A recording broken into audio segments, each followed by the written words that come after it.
Hello dear friends, today we will see example number 3 of the textbook exercise.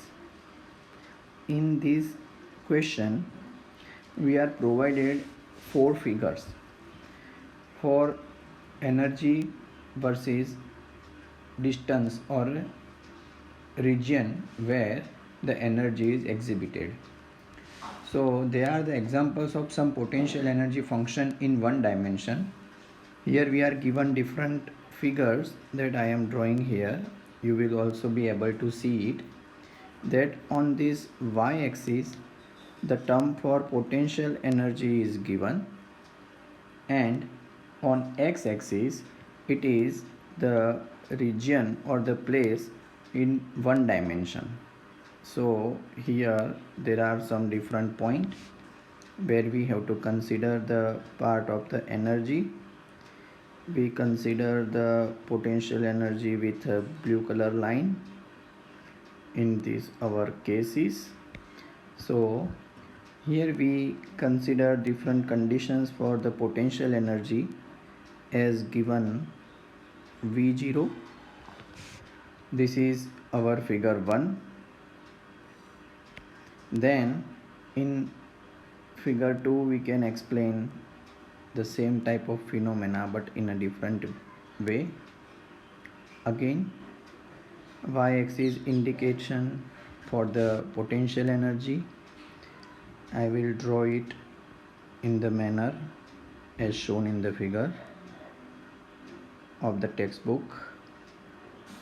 We can see that it is given in this way. Here this point belongs to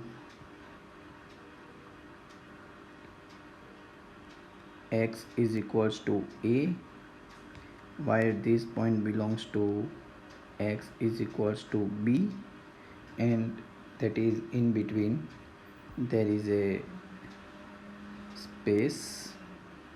Here this region is in a negative side for the condition given.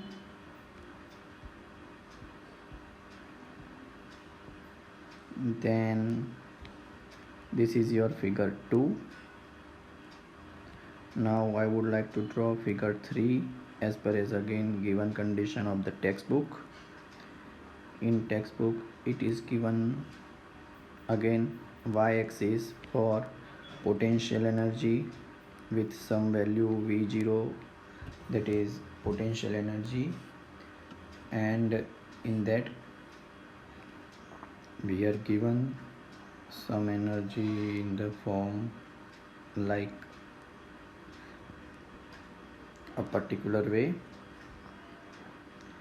where there are some specific point denoted by A, B,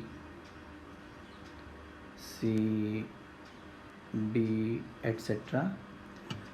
So they are denoted by this. That is your figure number 3. And next we will draw figure number 4 as per as textbook again, in which they have given the potential energy in the region as it is indicated. Here we can denote it with the dotted line. So this dotted line indicates the potential energy condition.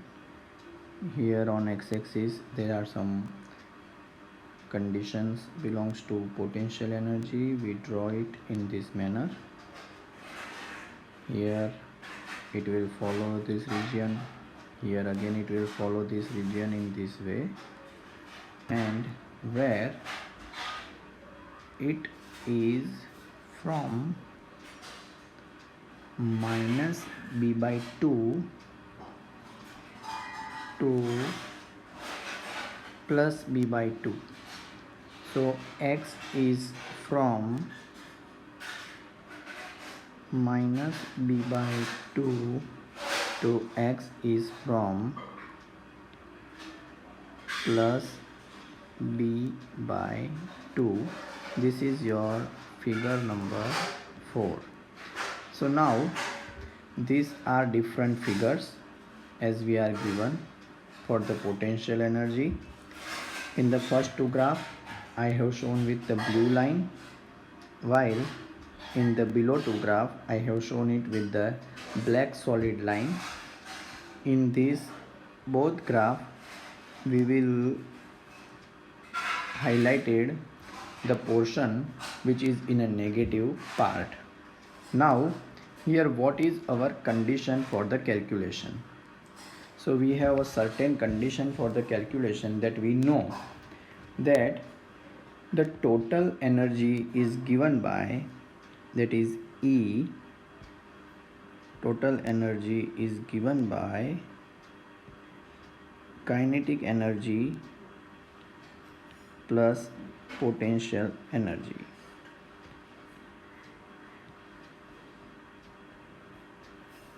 And we know that therefore kinetic energy is equals to total mechanical energy minus potential energy.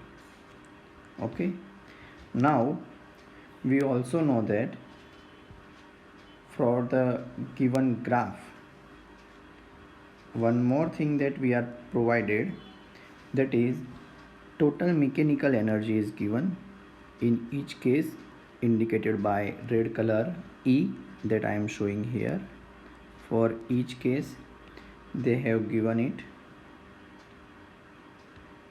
that I have shown with this dotted red color portion. So here all the four figures, or about the four figures, they have given information that some potential energy functions in one dimensions from 1 to 4 are given. The total energy E of the particle is indicated by the cross marks on each energy axis. In each case, specify the regions, if any, in which the particle cannot be found for the given energy. That means we have to show, or we have to find out that in which of these above four figures that particle cannot exist. Also indicate the minimum total energy the particle must have in each case. Now think of simple physical context for which these potential energy shapes are relevant. So we have to also find out the relevancy. So as per as the condition we compare, we can say that total energy or the mechanical energy is given by kinetic energy plus potential energy, and therefore kinetic energy is equals to total energy minus potential energy. And we also know that kinetic energy can never be negative. So the object cannot exist in the region where the kinetic energy would become negative. Now we will check one to one all the cases as given in the example above. So for the first case as shown in the example above, case 1, we can say that for x greater than a, so if we go, or if we consider the region that is given over here, this region, we can say that x up to a, so from 0 to a the potential energy is 0, but for a region where x increases from a, so for x is greater than a, that is this region, as I indicate with green color portion, you can see that this region is called x is greater than a. So for this x is greater than a, we have found that the potential energy is positive and potential energy is greater than capital E. If it is greater than capital E in this case, we can see that capital E, that is mechanical energy of, is lying on this axis, while potential energy is crossing it. Therefore if it is positive, then kinetic energy becomes negative. So kinetic energy will be negative for this region, and therefore we can say that practically it is not possible that a particle can live in this region. So for graph 1, kinetic energy becomes negative for x greater than a, and hence the object cannot exist in the region where x is greater than a. So for that it is the condition for case 1. Now we consider case 2. Now in case 2, x less than a, that region is given by this red color portion here, and x greater than b, so this is the another red color portion. So this red pink color portion indicates again that potential energy is greater than the total energy, and therefore in this region kinetic energy again becomes negative. Hence the object cannot be present in the region which is x less than a and x greater than b. But yes, in between that, in a yellow color portion, it is possible to have the object to be in the region. Now we will see the figure number 3, but it is very clear for the figure number 3 that whole energy is in the region above total energy. So it is clear that object cannot exist in any region because of that potential energy is greater than capital E, that is mechanical energy, and in this region A or B or C or D, all the regions are having more energy than that kinetic energy, and kinetic energy becomes negative in all this A region, B region, C region and D region, and therefore it cannot exist particle in this region. Now the condition 4. The condition 4 is also like the same, that the point that is between minus b by 2 to b by 2, it is possible that a particle can have existence. Here one more thing is given for the question, that this portion is x is equals to minus a by 2, while this portion is given by x is equals to plus a by 2. So the region that is on the same basis, the object cannot exist in the region that is minus b by 2 to minus a by 2, because in that region energy is negative for the kinetic energy. But below that, that is between minus a by 2 to plus a by 2, it is possible to exist, as it is kinetic energy is positive in that region, and we can consider that it is possible condition. So on all above conditions, we can say that in condition 1, where potential energy is greater than the total energy or mechanical energy, the kinetic energy is negative, and therefore the region where kinetic energy is negative, particle cannot act in the given region. So these are the case of the example number 3. To the next example, that is example number 4 of exercise chapter number 6. In this question, we are given that the potential energy function for executing simple harmonic is given by that is Vx. V is a function of the position as per as this equation is given by 1/2 kx square. So it is given by 1/2 kx square. Now where k is the force constant of the oscillator, and the value of k is also given, that k is equals to 0.5 Newton per meter. It is also called spring constant. Now the graph of V versus X is shown in figure, as I am going to draw here. They have given us the graph for the potential energy versus position, they have indicated here, and the graph is shown by the condition that we can say here they have explained in the way like this, where the portion that is covered by the region under the graph is somehow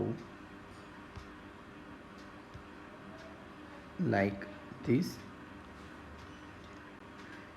Here the region covered under the graph is narrated with the shaded part. Here also we will draw the same shaded part for the part below the graph. For this region we will not consider the graph to be exist or the covering the portion. We will leave this, so we will keep only the region which is under the graph. Now we say that is the total energy portion that is given in the graph here,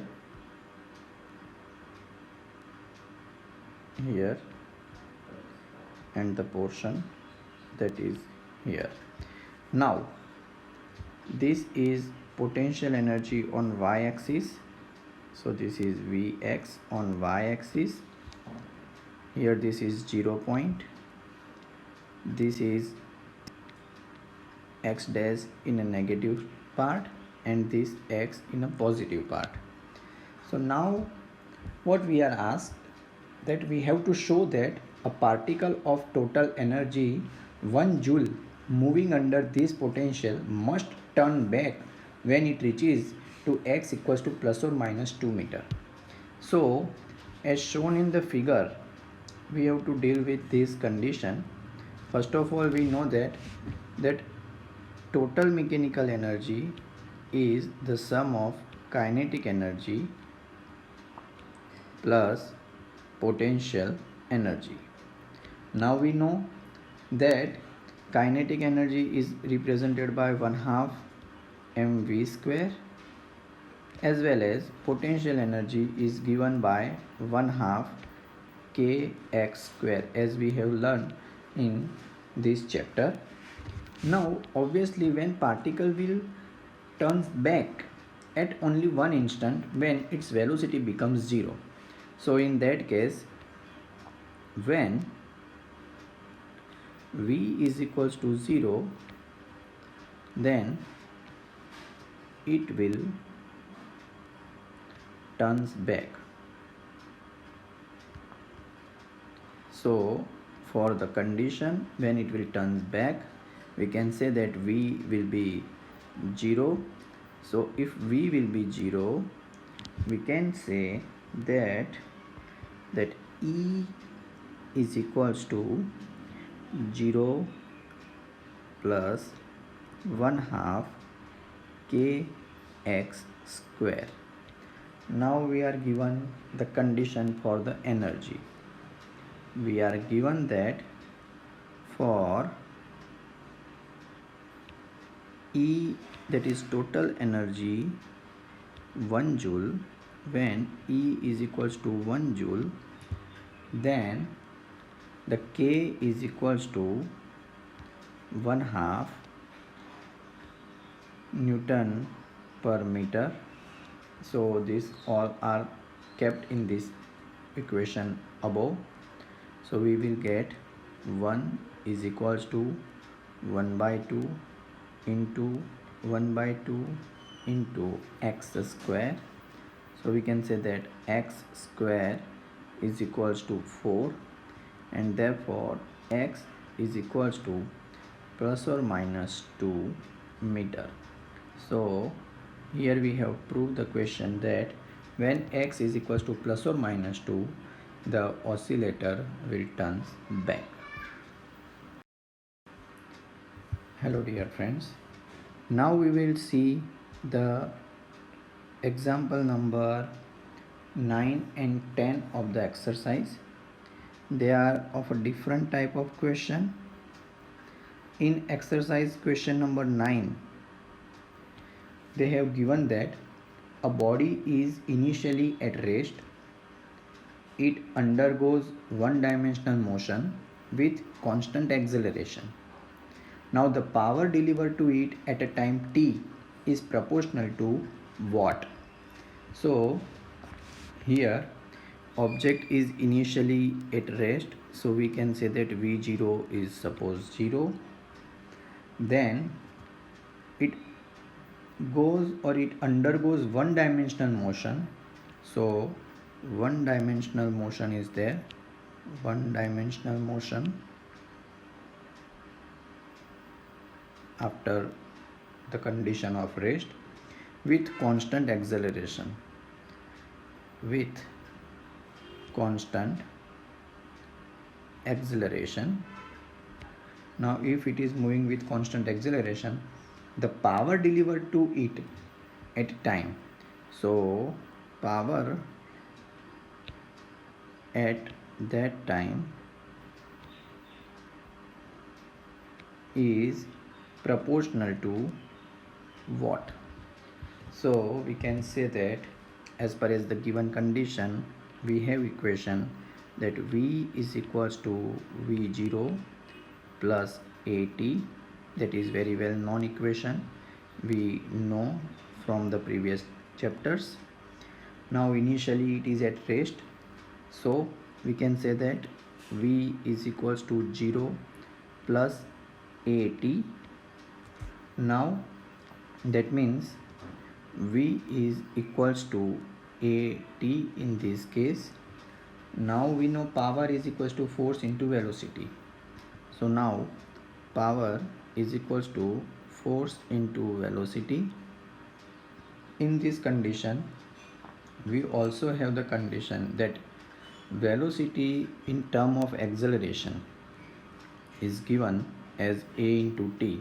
So here we can say that this is m into a and into a t.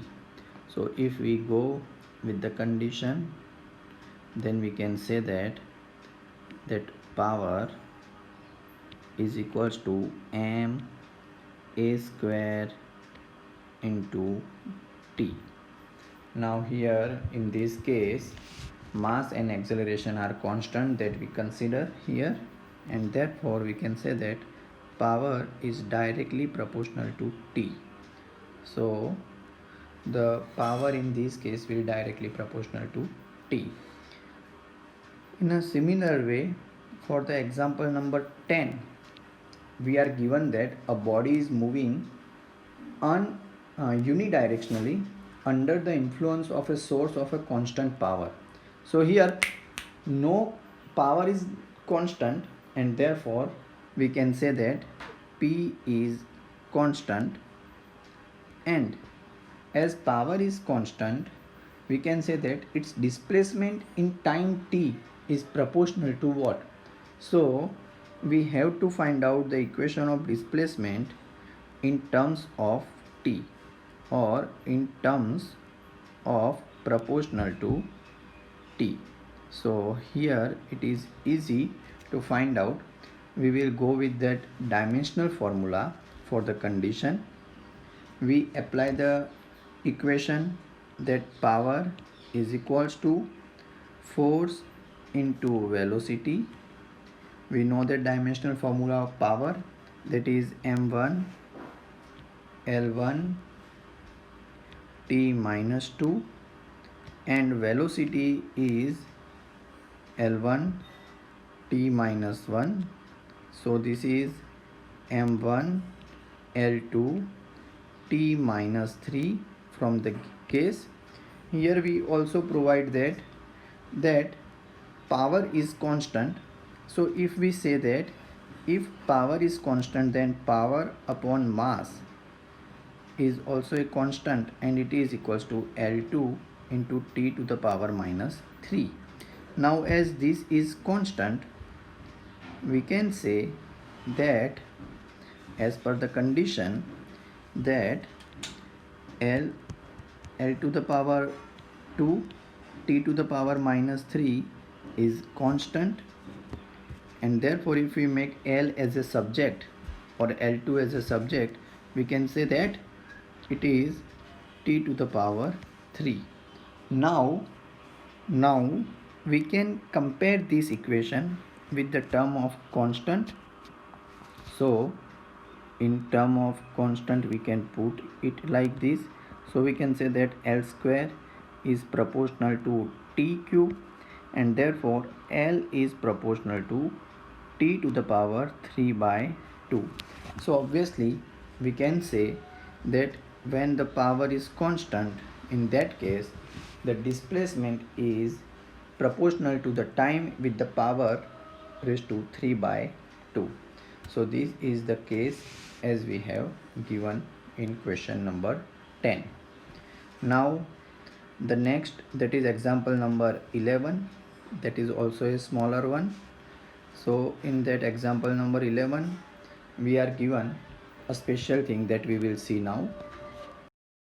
Now in this example 11, what is given, that we are given that a body constrained to move along a z-axis of a coordinate system is subjected to a constant force. That force is given by a condition, that is F is equals to minus I cap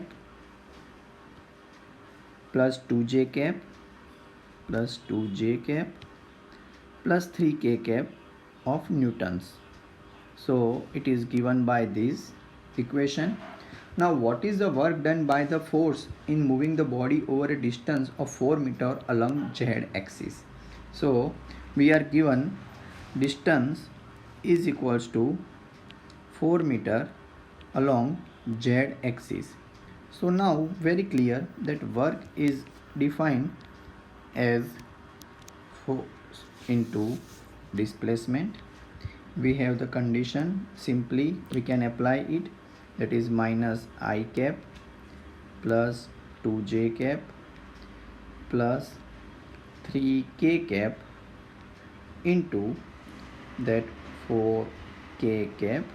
Now as per as the dot product, we have the equation that I dot k is 0, j dot k is 0. So we have knowledge that I dot j is equals to j dot I is 0, or I dot k is equals to